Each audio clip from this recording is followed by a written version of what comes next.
Right, okay, watch out, welcome back. Now in the last video what I should have done was being able to mount this in position and show you the holes either side of the fork leg, which look cool, but I couldn't do that because these are too long. I deliberately made them longer than I need them to be so I can grind them back to their exact profile to match the belly pad. So I'm going to do that today, possibly get a little bit of body work in there as well so that they're, again, like the belly pad, they're all smoothed in, they look like they've just kind of grown out of the mudguard. It's pretty cool. The other thing I've got to do is, between this plate, these bolt holes here, and these mounts on the fork leg, there is a gap, and the front one has got a gap that is wider than the rear one, so I've got to measure those exactly. Once I can put this in position, I can measure the gap, then make a little spacer, perhaps for some nuts, that sort of thing, turn up some little spacers and then put them in there and weld them to the mudguard so that when I offer it up into position, it bolts straight in first time and everything's ready to go. Then, once that's done, I can start painting it, get some body filler in here and start moulding it, make it look good, and then hopefully get some primer on it if I can.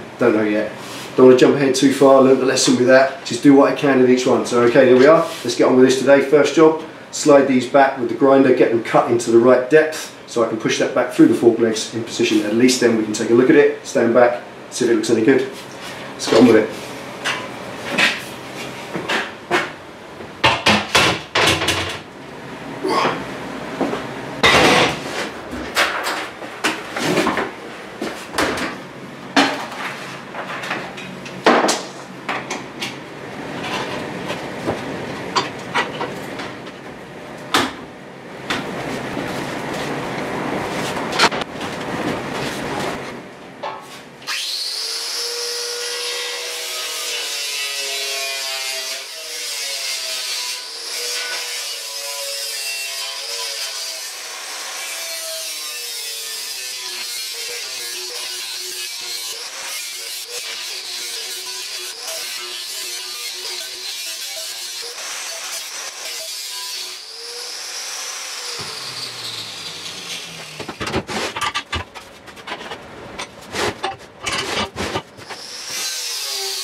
Right, there we are, in situ as it should have been last time. Again, sorry about that. Right, cool with that, happy now, really like that.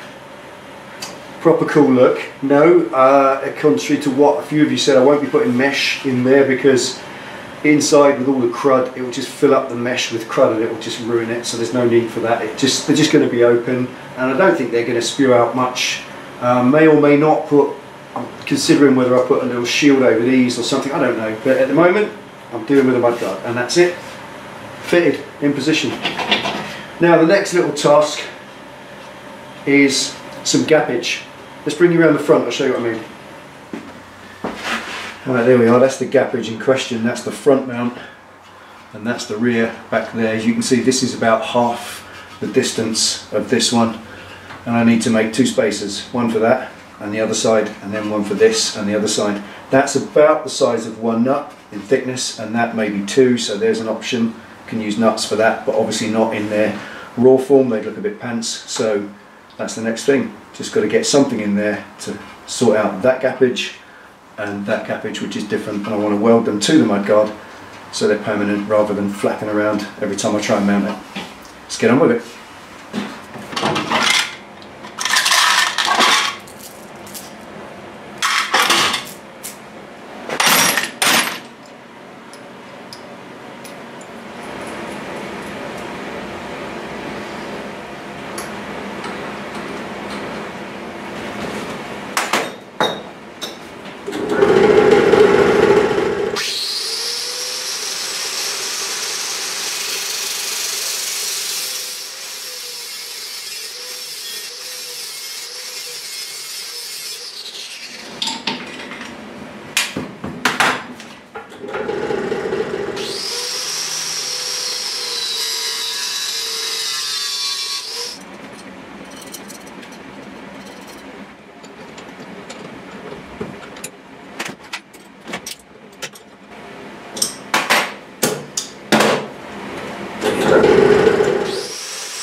little adjustment.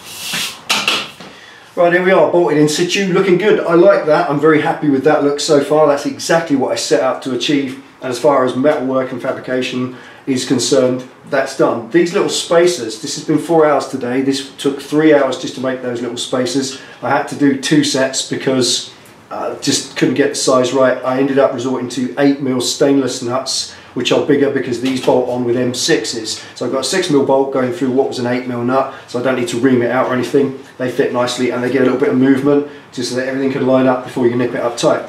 I was thinking of welding these little spacers to the mudguard so it all fits in as one piece. But I kind of like them, they look quite cool, just a little machined spacer, and I think I'm going to leave them as just little spacers. They're stainless, they'll never rust, so that's absolutely fine.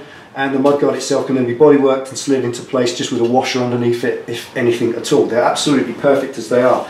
Now obviously, talking about the word machining those down, that was really not the way to do it. I just want to make that point.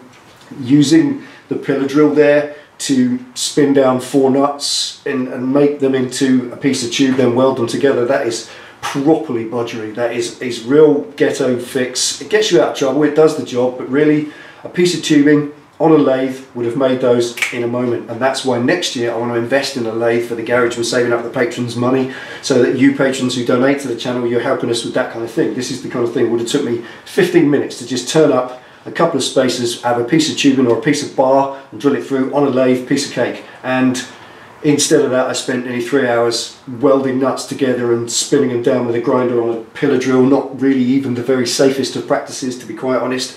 I don't like doing it, and I wouldn't suggest you do it if you're getting into this. Just get a lathe or go to a machine shop and get them turned up. They ended up needing to be 9mm on the front and 6.5mm on the back to get them so they slotted in perfectly. And then when you stick these 6mm bolts home and wind them right into the threads, it just pulls the mudguard out just a little bit, just to lift it away and give it a perfect straight profile. Also, when you put any mudguard on like this, there needs to be a little bit of play so you can get it absolutely right in relation to the profile on the wheel, front and rear. So there's 8mm holes, 6mm bolts. That's why everything moves around nicely before it nips up. It's the right way to do it. So there we are. That's that done. That's fabrication and metalwork done as far as the front part's concerned. I'm really pleased with it. Now it's got to be made to look something special. At the moment it looks absolutely horrible because it's bare metal, lots of grinded welds and stuff. Lots of ground welds, and it just looks awful. So in the next video I'm going to get attacking on this. I want to put a coat of tough black on the inside just to protect it, just to cover up all the welds and crap on the inside there. That tough black is absolutely amazing. I've used it on the railings outside the house, I've used it on the steps and handles and stuff. It just doesn't weather at all. It's brilliant. So I'm going to use that tough black up inside the mudguard next, and after that it's filler around these outsides here, mould them in, light the belly pan and get the whole job looking 100%, and I think that will look really cool. And then it's just a coat of silver to match it with the rest, and finally then I can move on. Once this is bodyworked, I can move on to the cycle parts. I've got lots of bits to refurbish. I've got all the discs to replace, the brake pads to replace, chain and sprockets to replace, loads of paint work to do, and then it's a final push for rebuild. Hoping to get this done by the spring, if I can. It depends how much time I can get on it. Lately I've had a good few days I can get on this, but you know what it's like sometimes, just don't get near it. Anyway, that's enough waffle. Hope you like that so far. That's it in bare metal, all bolted, looking the biz. Thanks for watching, take it easy, ride safe. See you at the weekend for some bodywork.